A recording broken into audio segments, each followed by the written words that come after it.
Salut les petits loups. Alors là, attention, hein. Regardez bien ça, c'est une bombe. Le mec qui a sorti ça cette nuit à 3h du mat, c'est un gars sérieux. Franchement, c'est incontestable. Ce gars-là, ça fait longtemps qu'il fait de la réinformation, il est spécialisé en géopolitique, c'est le grand spécialiste de l'Afrique et du monde arabe.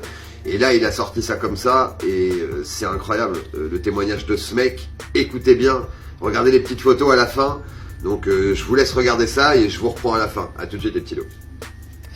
Cet élève raconte ce qu'elle a fait avec lui et comment cet événement lui a causé des troubles mentaux. Mesdames et messieurs, à vous de juger. Donc, quand j'avais 12 ans, j'étais une victime de harcèlement sexuel de la part d'une personne qui aujourd'hui est devenue très célèbre en France.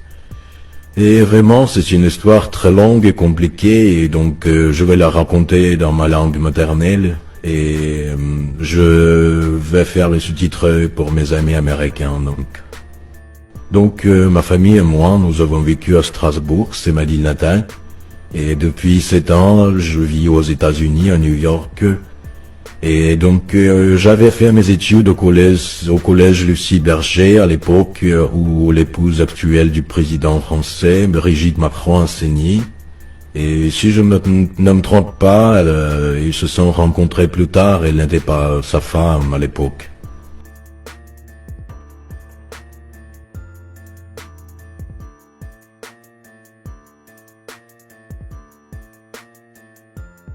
Donc nous sommes entrés et Madame Osier a fermé la porte. Elle m'a souri et elle m'a dit approche-toi, je vais te dire quelque chose. Donc je me suis approché d'elle et après elle a pris ma main et elle a mis sur son visage et elle a mis son autre bras autour de mon cou. Et puis elle s'est penchée près de mon visage et elle m'a embrassé. Putain, c'est dégueulasse. Dire que j'étais choqué, ce n'est rien dire. J'avais 12 ans, elle avait 40 ans. Et donc j'ai essayé de m'échapper, mais j'avais tellement peur et je ne pouvais pas bouger. Et pendant ce temps-là, elle me tenait fermement et continuait de m'embrasser. Et d'une main, elle me serrait fort autour du cou et de l'autre, elle caressait mon dos et mes fesses. C'est dégueulasse. Vraiment, je ne sais pas combien de temps cela a duré, mais puis elle a commencé à enlever ma chemise et à ce moment-là, j'ai finalement réussi à me libérer. Vraiment, elle était très surprise, elle m'a demandé tu n'aimes pas ça? Moi, je suis resté silencieux parce que j'étais choqué. J'étais petit enfant. Bien sûr que j'étais choqué. Et puis elle a commencé de nouveau à me faire des câlins et enlever mes vêtements et à ce moment-là j'ai commencé à pleurer parce que je ne pouvais plus supporter cet harcèlement. J'ai eu une véritable hystérie et mon état lui a donné le sentiment de peur car quelqu'un pourrait venir et me voir pleurer. Et après, elle a commencé à dire les choses très étranges, comme quoi si je n'aimais pas les femmes, elle pouvait me présenter en nom. C'est vraiment bizarre.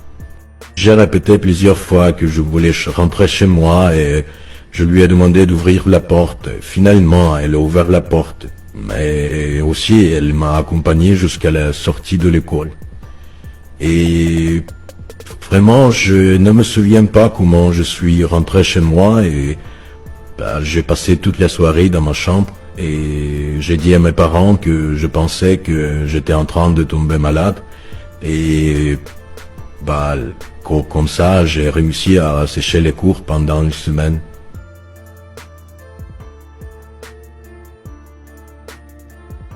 Je n'en ai parlé à personne, mais je pensais que personne ne me croirait.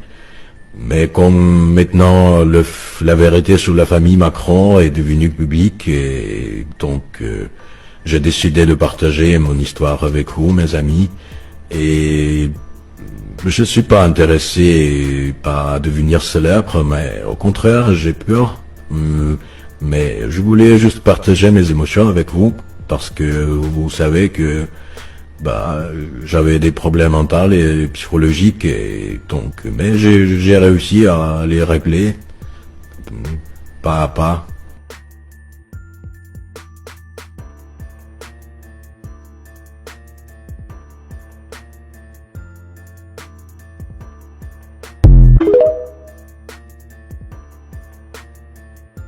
Bon, vous avez vu ça? Ça a l'air complètement incontestable, quoi. C'est les propos d'un mec qui ont l'air d'être des vrais propos, de la réaction, de tout. Alors tout peut se fabriquer, je vous l'accorde, hein.